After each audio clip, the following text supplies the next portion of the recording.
দর্শক আসসালামু আলাইকুম। আবার ভিন্ন রূপে ভিন্ন ধরনের আরও একটি আপু আমার সামনে আসছে এবং আপনাদের সামনেও আসছে। তো আপু আমাদের জীবনের কিছু গল্প আমাদের শোনাইবে এবং বুঝাইবে। সরি, আপনারা বুঝবেন শুনবেন। তো আপু আমার সামনে আছে। আপু আসসালামু আলাইকুম। ওয়ালাইকুম আসসালাম। আসসালামু আলাইকুম। ওয়ালাইকুম সালাম। আপু আপনার নাম কি? বৃষ্টিমণি, বৃষ্টিমণি। আপনি কোথা থেকে আসছেন? রাজশাহী। রাজশাহী থেকে। আচ্ছা, আপনার কি ঘটছে এমন জীবনে সে এই জন্য আপনি আমাদের সামনে আসছেন, বলুন যে একটু। জীবনে কি ঘটছে বলতে আসলে আমি পড়াশোনা করি, তো এখন করি না, আগে পড়াশোনা করতাম। তো আমি এমন একটা ছেলে খুঁজতেছিলাম যে তার মনটা ভালো হবে, মানে তার সব দিক দিয়ে যেন ভালো হয়। হ্যাঁ, তো সেই ক্ষেত্রে আমি যার জন্য বিয়ে বসি নাই। তো এরকম ছেলে এখনও আমি খুঁজে পাই নাই, যার জন্য আমার বিয়ে পেশা হয় নাই। হ্যাঁ, তো এরকম যদি কোনো ছেলে পাই তাহলে অবশ্যই আমি বিয়ে করব। আচ্ছা, আপনি তো ওইরকম কোনো ছেলে চাচ্ছেন, তার কীরকম ছেলে চাচ্ছিলেন এবং কীভাবে আপনার সাথে যোগাযোগ করবে এটা? যোগাযোগ করার কথা আমি পরে বলি। সেটা হচ্ছে আমি এমন একটা ছেলে চাচ্ছি যে দেখা যাচ্ছে ভালোবাসা, অনেক রকমের কিন্তু ভালোবাসা হয়। তো এরকম যে সব রকম মিলেই ভালোবাসতে পারবে, সব রকম মিলে একজনকে কেয়ার করা মানে তার ভালোবাসা জীবন লাইফটা অন্যরকম হয়। একটা সংসারী ছেলে সংসারে সব রকমের দায়িত্ব বুঝে, তারপরে দেখা যাচ্ছে একটা ছেলে কিন্তু ফ্যামিলি কিভাবে মেনটেন করতে হয় এরকম একটা মানে জ্ঞানী, মানে মাথার ব্রেন ভালো জ্ঞানী, সামাজিক যত একটা ছেলেটা হোক না কেন, অশিক্ষিত হোক তাও সমস্যা নাই, কিন্তু তারপরও যেন সে ভালো হয়। এরকম একটা ছেলে চাচ্ছি যাতে আমি একজনকে বিয়ে করলাম, একজনের সামনে যে দাঁড়াইতে পারবো না, বলবে কেমন মানুষ বিয়ে করেছো। তো দেখা যাচ্ছে ওরকম ছেলে আমার দরকার না। তারপরও এমনটা দেখা যাচ্ছে যে চেহারাটাও কিন্তু সময়তে ফেক না, সময়তে মানুষের মনের এনজয়, মানুষের শারীরিক সম্পর্ক, ভালোবাসা, এগুলো অনেক কিছু। তো এরকম একটা আমি ছেলে চাই। আর আমার সাথে যোগাযোগ করতে চাইলে শেয়ার অপশানে হোয়াটসঅ্যাপ নাম্বার দেওয়া আছে, হোয়াটসঅ্যাপ নাম্বার যে প্রথম নাম্বারটা ওটাই আমার নাম্বার। আচ্ছা আপু, আপনাকে ফোন দিল, যদি কোনো প্রবাসী ভাই আপনাকে নক করে বা কোনো বাংলাদেশি ভাই নক করে তাহলে? হ্যাঁ অবশ্যই, সে প্রবাসী হোক বা বাংলাদেশে হোক আমার সমস্যা নাই। আমার সমস্যা যেন সে সব দিক দিয়ে ভালো হতে হবে। সব দিক দিয়ে? যেমন? যেমন ধরেন আমার যে হাজবেন্ড হবে তার প্রথম অভিজ্ঞতা হবে তার বউকে হাসি খুশি রাখা। মানুষের টাকা পয়সা অর্থ দিয়েও কিন্তু হাসি খুশি থাকে না, সেটা হচ্ছে হাসি খুশি থাকতে গেলে তার মনের একটা মিল হতে হবে এবং তার একটা এনজয় একটা সময়টা এটাও দিতে হবে, ঠিক আছে? তো এরকম যদি কোনো ছেলে হয় তাহলে। তো একটা বিদেশি ভাই মনে করেন আপনাকে নক দিল, আপনি বিদেশি ভাইয়ের সাথে কথায় সাড়া দিলেন, আপনি বিদেশি ভাইয়ের সাথে চলাফেরা করলেন, তাতে আপনার মনটা কেমন হবে এবং কেমন লাগবে? অবশ্যই ভালো লাগবে, যেহেতু সে বাংলাদেশে আসতে তার দেরি হবে।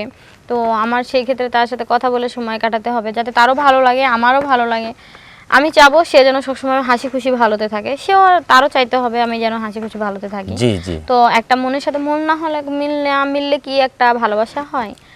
মানসিক সম্পর্ক, শারীরিক সম্পর্ক সব কিছু মিলেই কিন্তু একজনের ভালোবাসা হয়, তাই না? তো এরকমটা হতে হবে। তো শুনছি নাকি বিদেশিরা নাকি বেশি বেশি সোনা দেয় এবং তাদের সোনার মান বেশি, দাম বেশি, তাই?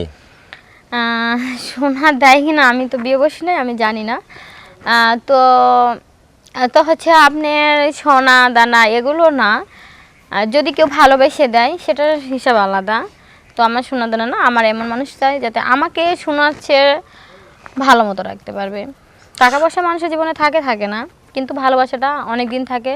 যে আমি যে শারীরিক সম্পর্ক করব বা এনজয় করব ওই জিনিসটা যেন তার মধ্যে থাকে, রোমান্টিক মন যেন থাকে, যাতে তাকে আমি ভালোবাসতে পারলে তার টাকা পয়সা ধরেন একটা মানুষের বড়লোক হতেও সময় লাগে না, গরিব হতেও সময় লাগে না, এটা কোনো ইয়ে না, কিন্তু ভালোবাসা, মন, এনজয়, সময় কাটানো এগুলো কিন্তু অনেক কিছু। তো এরকম আমার মানুষের দরকার। আচ্ছা, তো এখন আপনার ফ্যামিলিতে বর্তমান আছে কে কে? ফ্যামিলিতে আমার বাবা মা সবাই আছে, কিন্তু আসলে আমার বাবা অসুস্থ, এই জন্য ফ্যামিলিতে আমার সমস্যা, যার জন্য আমি পড়াশোনা বাদ দিয়ে দিয়েছি। যা পড়াশোনা বাদ দিয়েছি এই কারণে যাতে আমি চাচ্ছি একটা ভালো ছেলে দেখে বিয়ে বসার জন্য। তো আপনি কেন আসছেন এখানে, মানে ভালো ছেলের জন্য? আপনার বাড়িতে তো আপনার বাবা অথবা কোনো পাড়া প্রতিবেশী আপনাকে আসলে তো বাড়ি থেকে হ্যাঁ দিতে পারতো। তো অনেকেই আছে যে অনেক টাকা যৌতুক চাচ্ছে, দেখা যাচ্ছে যৌতুক দিলেও এরকম ভালো কোনো ছেলে হয় না বা নিষে টিষে করে, মানে নানান রকমের ইয়ে আছে। তো অত টাকা আমার আসলে যৌতুক দেওয়ার মতো সামর্থ্য থাকলে তো আমি পড়াশোনায় শেষ করে ভালো একটা জব নিতে পারতাম। তো অতটুকু দেওয়ার আমাদের সামর্থ্য নাই, যার জন্য আমার এখানে আসা। যদি যৌতুক ছাড়া কেউ বিয়ে করতে চান তাহলে অবশ্যই আমার সাথে যোগাযোগ করবেন।